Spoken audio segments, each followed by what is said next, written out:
The next item of business is a statement by Shona Robertson on tackling child poverty delivery plan 2022 to 26. The Cabinet Secretary's statement will be followed by a debate, and so there should be no interventions or interruptions during the statement. And I call on Shona Robertson. Up to 15 minutes, Cabinet Secretary. Thank you very much, Presiding Officer. The best start and a bright future is what this government wants for all children. We want them to thrive, to realise their potential, and for Scotland to be the best place for them to grow up. But for that to happen, we need to tackle the inequality and poverty that can too often blunt that potential. There's no silver bullet to tackle child poverty. If there was, we wouldn't be faced with the reality of 1 in 4 children living in poverty in Scotland today.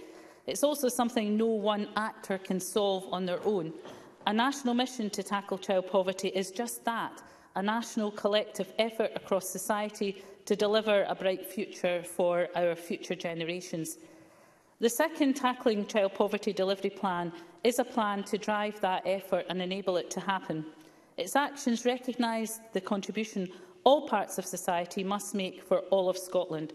It's a roadmap towards delivering the ambitious statutory targets to significantly reduce child poverty by 2030, as laid out in the 2017 Child Poverty Act, unanimously passed by this Parliament.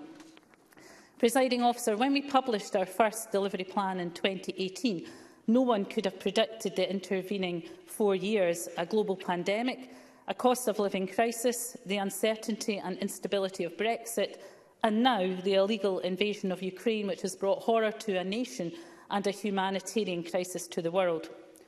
We've also seen the UK Government's removal of the £20 uplift to universal credit, taking £1,000 a year out of the pockets of low-income households, and the ongoing impact of welfare cuts, including the benefit cap and 2-child limit.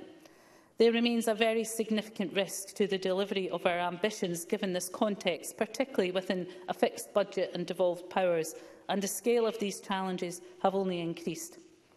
And analysis that has been done by a number of organisations following the Chancellor's spring statement shows that, as the First Minister said earlier, there is no doubt it was a missed opportunity to give families the immediate support they need in the face of a cost of living crisis.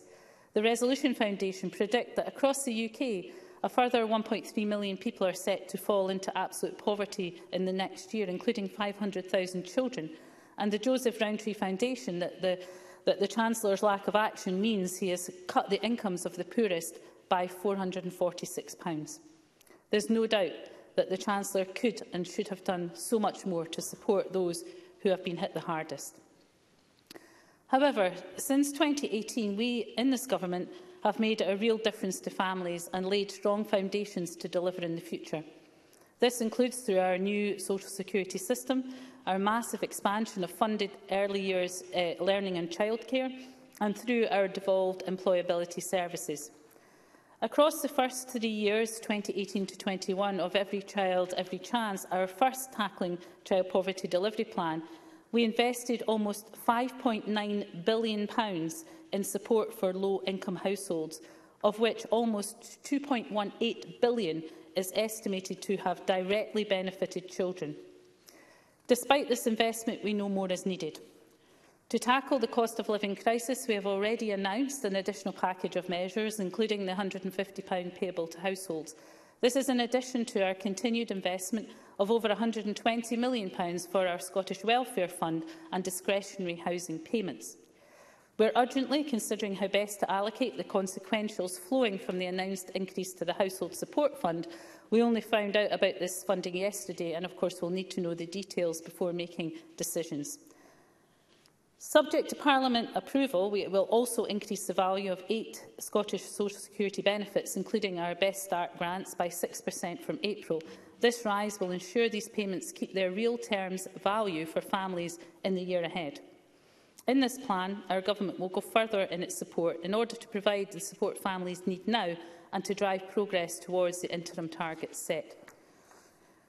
We will double the game-changing Scottish Child Payment to £20 in just over a week and extend the payment to children under 16 by the end of this year. However, I'm pleased to announce that we will go further still, and we will increase its value again to £25 per week per child by the end of 2022.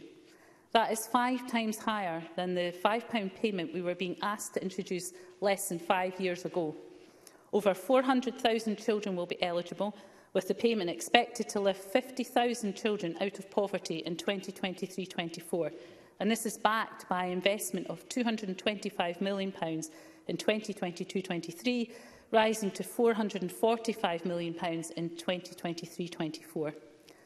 As a result of this increase, by the end of 2022, our package of 5 family benefits for low-income families will be worth over £10,000 by the time a family's first child turns 6, and £9,700 for second and subsequent children. Now, this compares to under £1,800 for an eligible family's first child in England and Wales, and under £1,300 for second and subsequent children. That is a difference of more than £8,200 for every eligible child born in Scotland, highlighting the unparalleled support offered by this government to support children across the early years. But, Presiding Officer, we will go further still. I can also announce that we will take immediate steps to mitigate the UK Government's benefit cap as fully as we can within the scope of devolved powers, backed up by £10 million each year. This will help support thousands of the lowest income families, including lone parent families, who are disproportionately impacted by the cap. This delivery plan has been enhanced and supported by working in partnership with the Scottish Green Group. And this particular action is a clear example of this and highlights the commitment in the Bute House Agreement to work together to tackle inequality and poverty. Presiding Officer, the Poverty and Inequality Commission advised that further investment through Social Security is needed to meet the interim targets, and I have already set out the measures we will take. The Commission have also been clear of the need to increase income from work and earnings and to reduce household costs, and that is what we will do. Therefore, I am also pleased to say that we will significantly strengthen our employment services to support parents to enter, sustain and progress in work. Our ambition is to support up to 12,000 parents to enter and sustain employment as a result of action taken over the life of this plan. This will be backed by up to £81 million in 2022-23 alone, and will include additional investment for our No One Left Behind approach with local government being one of our key partners of delivery of this plan. And this will focus on providing holistic key worker support to our 6 priority families, access to training and skills, and will enable local employability partnerships to create supported labour market opportunities. We will also deliver a new challenge fund backed up by £2 million in 2022-23 to test innovative approaches to support parents from priority families into work. And we will deliver a brand new £15 million parental transition fund with our local government partners to tackle the financial barriers parents face in entering the labour market. Families will be further supported by enhancement of our childcare offers and even greater action to tackle the digital divide in Scotland. And to support the economic transformation needed, we will develop a shared vision for tackling child poverty in partnership with business and employers, and will continue to drive progress on our commitment to be a fair work nation. This plan also sets out steps to ensure that families are able to access a holistic package of support and entitlements when they need it. This includes investing £50 million of the whole family wellbeing funds in 2022-23, improving access to mental health services by investing £36 million over 2 years, and investing £10 million to increase access to holistic advice services in the current parliamentary term.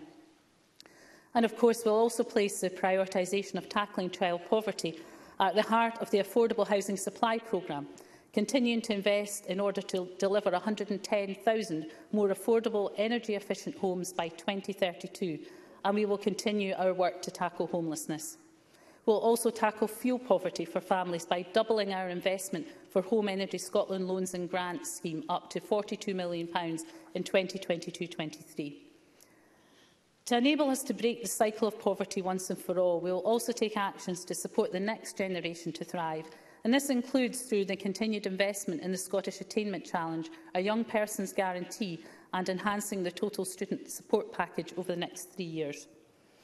Presiding Officer, this gives a flavour of the significant and transformational actions this Government will take forward through our delivery plan to give every child the best start and a bright future in Scotland.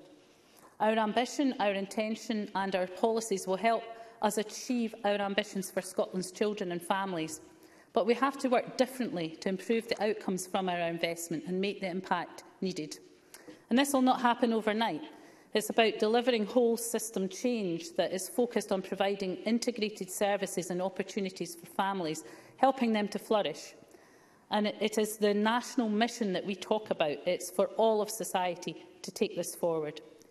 Our partners have expressed their commitment to this ambitious work, and we will seek to identify a small number of early adopters in the first year of the plan, supporting this phased approach with up to £5 million from our Tackling Child Poverty Fund, which will enable robust evaluation and learning to support this approach to scale over the life of the plan.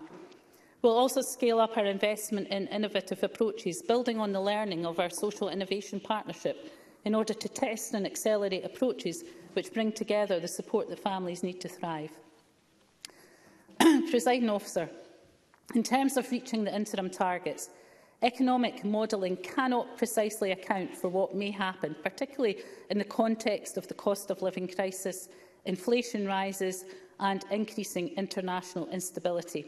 However, current modelling, which we have published in full, projects that by 2023, the actions we have taken to date, together with those set out in this plan, could help deliver the lowest levels of child poverty in Scotland in the last 30 years and keep around 90,000 children out of poverty. Using current projections, we anticipate that in 2023, over 60,000 fewer children will live in relative poverty compared to when the Act was passed in 2017, with 17% of children projected to live in relative poverty. We also anticipate that over 50,000 fewer children will live in absolute poverty compared to 2017, with 16% of children projected to live in absolute poverty in 2023. I will be clear, we will not know for certain until data is available in 2025 whether we have met the targets. However, this Government will continue to consider further actions required over the lifetime of this plan to achieve these targets, to support families and to break the cycle of poverty. And that's why we have prioritised additional investment of over £100 million in 2023-24 to provide immediate support to families and to drive forward the wider changes needed to address all three drivers of poverty reduction. In conclusion, we want to ensure that everyone in Scotland has enough money to live with dignity, and that's why we've committed to begin work to deliver a minimum income guarantee for Scotland over the longer term. We cannot accept a future where families have to choose between heating and eating, and where children are unable to access the essentials they need to thrive. As a Parliament, we unanimously rejected this future in 2017 when we set our child poverty targets in statute, and we must reject it now. We've already made such a difference together, and we must continue to do that. This is a plan for Scotland, and we must all work together to deliver on the national mission to end child poverty. The actions I have set out today pave the way to 2030, putting the targets set within our grasp. Our delivery plan establishes the action needed to deliver the best start and a bright future for families and children across Scotland, and I commend the plan to Parliament. Thank you. Thank you.